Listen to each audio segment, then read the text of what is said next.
खरें कळ्ळें वंदे मातरम हो आमचो स्वाभिमान, हो आत्मा. वंदे मातरमाच्या संदर्भात जे काल डिस्कशन जालें त्या डिस्कशनान भितर जे आमदार वेंजी उलयलो खरें म्हळ्यार ताजो खरें म्हळ्यार निशेध करपाचो.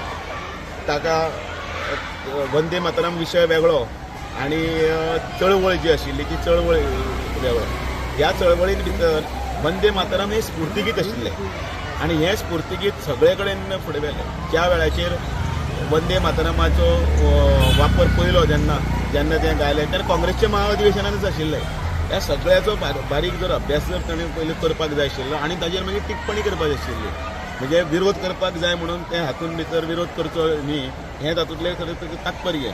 आनी म्हणून त्या घटनेचो खरें म्हणल्यार आमी सुद्दां निशेध करता. वंदे मातरमाचें डिस्कशन हें कित्याक लागून जालां की येणारी सगळी पिळगी आसा त्या पिळगेक हे 150 वर्साच्या वंदे मातरमाच्या राष्ट्रगानाच्या संदर्भात म्हायती कळची, भुरग्यांक कळचें.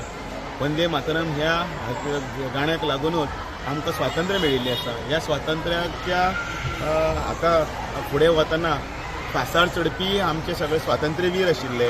हे गाणें गायत गायतच ते फुडें गेले.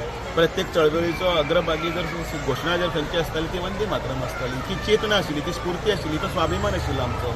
आनी ह्या सगळ्या स्वाभिमानाची 150 वर्सां पुराय जातना त्या राष्ट्रगानाक परत एकदा याद करप, ते येणारे पिळगे खातीर ताची म्हायती उपलब्ध करून दिवप, सकले स्थरा कडेन पर्यंत वचप, हो ताचो म्हणल्यार खरें म्हळ्यार उद्देश आशिल्लो.